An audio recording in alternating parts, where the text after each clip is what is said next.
नमस्कार। कल जब मैं टहलने गई थी नीचे, तो कुछ बच्चों को देखा जो एक झुंड में खड़े थे, जो रोज ही आते हैं खेलने के लिए नीचे। कोई तो बात पर बहस चल रहा था उनके बीच। जब मैं उनके पास से गुजरी तो मेरे कान में आया कि वो एक दूसरे को गाली दे रहे हैं पाकिस्तानी बोलकर। बोल रहे हैं तू पाकिस्तानी है, तो दूसरा बोल रहा है नहीं तू पाकिस्तानी है। यह सुनकर मुझे एक झटका सा लगा। इतने छोटे छोटे बच्चे, कुछ 8 से 12 साल के रेंज में उनकी उम्र होगी। देखिए वो कुछ ना समझते हैं कि ये इंडिया पाकिस्तान, इनके बीच ये सब क्या मसला है, क्या चल रहा है। लेकिन बिना कुछ समझे उनके दिमाग में इतना आइडिया आ गया है कि ये पाकिस्तान, ये नाम को वो एक नफरत के भावना के साथ जोड़ने लग गए हैं और उसको गाली की तरह इस्तेमाल कर रहे हैं। जहाँ की सब इंडियन बच्चे ही हैं, लेकिन एक दूसरे में वो इस शब्द का गाली की तरह इस्तेमाल कर रहे हैं। मौजूदा जो हालात है और जो इमोशंस लोगों के दिल में चल रहा है पहलगाम के दुखद हादसा के बाद, तो बहुत सारे लोग शायद ऐसा भी बोल सकते हैं या सोच सकते हैं कि सही है, बोलने दो, इसी लायक है पाकिस्तान। लेकिन मेरा ये वीडियो बनाने का मकसद भारत पाकिस्तान मुद्दों को लेकर डिस्कस करना नहीं है, ना ही कोई टिप्पणी करनी है उस पे। मेरा ये वीडियो बनाने का मकसद बच्चों की परवरिश, बच्चों का बड़ा होने का जो प्रोसेस है उसके बारे में है, उसके कुछ एंगल्स के बारे में है। इसीलिए मेरी आपसे गुजारिश है कि इस वीडियो को अंत तक देखें, खास करके जिनके बच्चे हैं 8 से 12 साल के, 13 साल तक के उम्र के रेंज में। अगर आपको अच्छा लगा तो इस वीडियो को जरूर लाइक करिए और मेरा चैनल अबला नारी कौन को सब्सक्राइब करिए और जरूर शेयर भी करिए इस वीडियो को अपने दूसरे साथियों के साथ, खास करके जिनके इस उम्र के बच्चे हैं। देखिए, बड़े होने के प्रोसेस से बच्चे जब गुजरते हैं तो वो अपने माता पिता, घर परिवार, रिश्तेदारों के अलावा बाहर से भी बहुत सारे सोर्सेस से, बहुत सारे एक्सटर्नल सोर्सेस से भी बहुत कुछ सीखते हैं। जैसे कि उनका स्कूल, उनके दोस्त, उनके सहपाठी। और 8-10 साल, 12 साल के उम्र से तो बच्चों का एक अच्छा खासा दुनिया बनने लग जाता है, जहाँ पे वो बहुत सारी बातें एक दूसरे के साथ शेयर करते हैं, बहुत सारी चीजें डिस्कस करते हैं, आइडियाज एक्सचेंज करते हैं और उसका भी इन्फ्लुएंस उनके सोच विचार पर होने लगता है। इसके अलावा अभी जो सोशल मीडिया का बौछार है, इंटरनेट का जमाना है, उसके जरिए भी वो बहुत बहुत कुछ सीखते हैं, बहुत जल्दी एक्सपोज हो जाते हैं इनमें। और ये सारे जो उनके सीख हैं, जो भी वो सुनते हैं, देखते हैं, ये सबसे उनका सोच विचार धारणाएं बनना चालू हो जाते हैं। और सबसे बड़ी बात कि वो इन सब के अर्थ समझने से पहले इनको आत्मसात करने लगते हैं, इंटरनलाइज करने लगते हैं। क्योंकि हमारे यहाँ बहुत ज्यादा डिबेट का, डिस्कशन का, क्वेश्चनिंग का कल्चर नहीं है, इसलिए ये सब जो सोच विचार धारणाएं उनके बनते हैं, ये उनके समझने से पहले उनके विश्वास भी बन जाते हैं। जैसे कि जीवन का कोई भी पहलू हो, चाहे वो जेंडर, देश, धर्म या मजहब, भाषा, खान पान, रहन सहन, पर्व त्योहार, कल्चर, हर चीज के बारे में इसी तरह बचपन से हमारे हर चीज के बारे में सोच विचार और ओपिनियन बनना चालू हो जाते हैं। बड़े बड़े मुद्दे जैसे कि पैसा, धन दौलत, रिश्ते नाते, जीवन का क्या मकसद होना चाहिए, यहाँ तक कि हम कौन हैं, हमारा जो आइडेंटिटी, इसके बारे में भी इसी तरह बहुत सारे सोर्सेस से हमारे दिमाग में आइडियाज बनने लग जाते हैं। बनना क्या, कई बार डाल दिए जाते हैं समाज के अलग अलग सिस्टम के माध्यम से। इन्हीं सबको लेके हमारा बिलीफ सिस्टम बन जाता है। और ज्यादातर हमारे ये जो बिलीफ सिस्टम बनते हैं, इसमें बहुत सारे पक्षपात या बायसेस होते हैं, प्रेजुडिसेस होते हैं। हम जो अटैचमेंट्स हमारे होते हैं ना अपने परिवार के लिए, माता पिता, अपने कम्युनिटी, अपना देश, अपना कल्चर, इन अटैचमेंट्स से हमारे ये धारणाएं बनते हैं। हर चीज को हम एक अपने तुलना में अपने साथ कंपेयर करके देखते हैं कि ये हमारे लिए ऐसा है, उनके लिए वैसा है। तो एक डिफरेंस, एक जो भेदभाव, एक डिस्क्रिमिनेशन, वो बनना चालू हो जाता है। और इसी कारण जो एक फ्री थिंकिंग होना चाहिए, हर चीज को जो एक ऑब्जेक्टिवली देखना सीखना चाहिए, एक रैशनली, क्रिटिकली, एनालिटिकली हर चीज को समझना चाहिए, वो नहीं हो पाता है। आपको ये भी बता देती हूँ, यही बच्चे जो आपस में एक दूसरे को पाकिस्तानी कहकर गाली दे रहे थे, यही 8, 10, 12 साल की उम्र के बच्चे, इनको मैंने जेंडर जैसे कॉन्सेप्ट पर भी आपस में बातें करते हुए सुना और एक दूसरे को जज करते हुए सुना। फेमिनिनिटी, मैस्कुलिनिटी, इनके क्या ट्रेट्स होते हैं और वो ट्रेट्स इनमें है या नहीं, उनके जेंडर के हिसाब से, ये सब लेकर वो एक दूसरे को जज कर रहे हैं।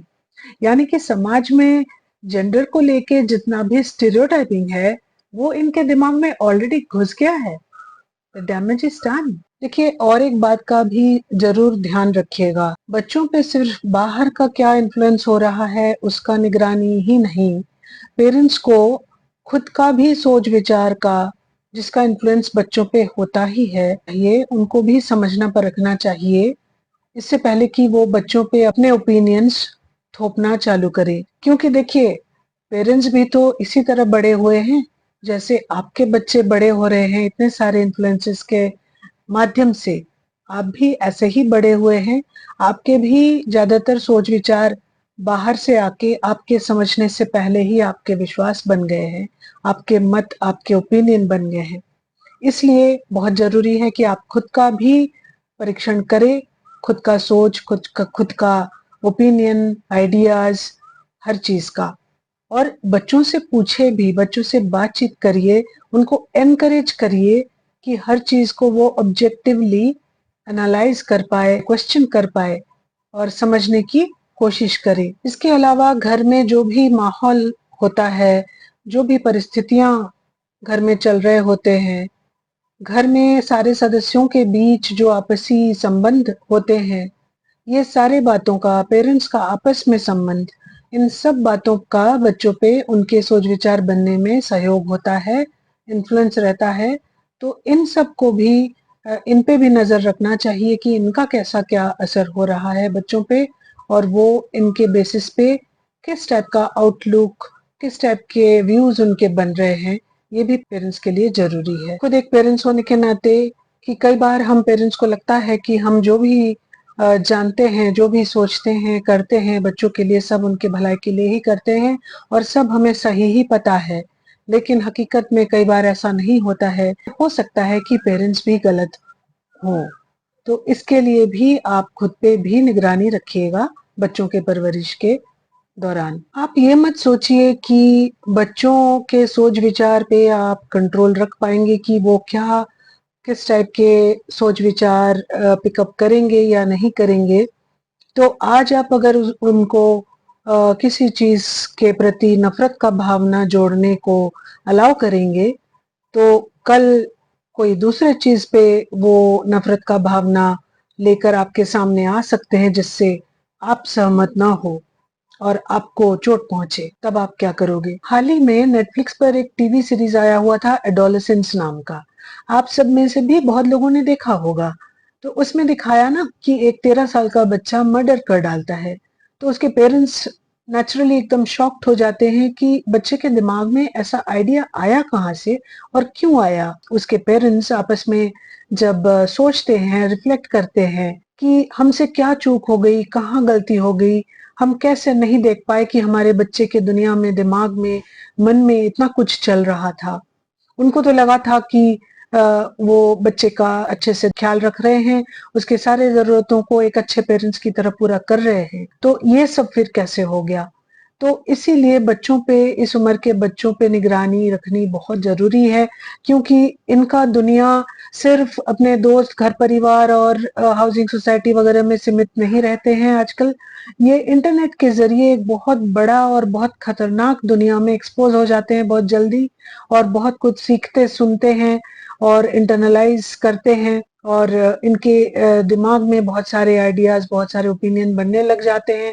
इस उम्र से 8, 10, 12 साल के उम्र से बच्चों के दिमाग में, मन में बहुत सारे कॉम्प्लेक्सेस पैदा होने लगते हैं आपस में कंपैरिजन के कारण, और बहुत सारे बाहरी इन्फ्लुएंसेस और जो भी उनके सरकमस्टेंसेस है उसके कारण। तो पेरेंट्स कई बार सोचते हैं कि बच्चा अगर रूटीन फॉलो करके चल रहा है तो सब कुछ उनके कंट्रोल में है। बच्चा नियम से स्कूल जाता है, आता है, खाना खाता है, होमवर्क करता है, तो सब उनका ठीक-ठाक चल रहा है और सब उनके देखभाल में हो रहा है। बट हकीकत में कई बार ऐसा नहीं होता है। इस उनके निगरानी के नज़र के बाहर भी बच्चे का एक दुनिया बन जाता है और वहाँ पे बहुत सारे चीज़ें घटने लगते हैं जिसके बारे में पेरेंट्स अवगत नहीं रहते हैं।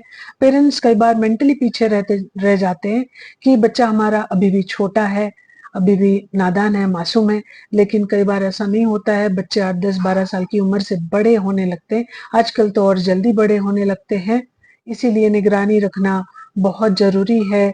वो किससे संगति कर रहे हैं, कौन उनके दोस्त हैं, क्या बातें करते हैं, क्या डिस्कस करते हैं, क्या सोचते हैं, क्या उनके ओपिनियंस बन रहे हैं, इन सब चीज़ों पे पेरेंट्स को ध्यान रखना बारीकी से बहुत ज़रूरी है, बच्चों की भलाई के लिए और सबकी भलाई के लिए।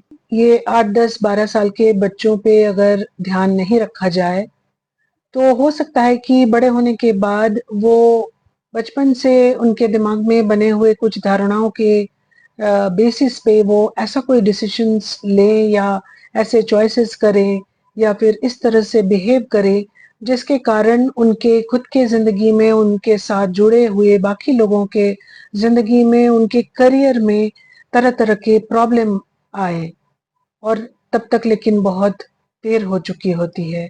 अभी जो 8-10 साल, 12 साल के बच्चे हैं, उनका जीवन हमसे भी ज़्यादा जटिल होने वाला है या वो एक बहुत कठिन समय में बड़े हो रहे हैं। इसके लिए उनका ख़ास ध्यान रखना और भी ज़्यादा ज़रूरी है। हम जिस तरह बड़े हुए थे शायद वो वही तरीका अपनाना इनके लिए काफ़ी नहीं है। सो ध्यान रखिएगा खुद भी और अपने बच्चे का भी। नमस्ते।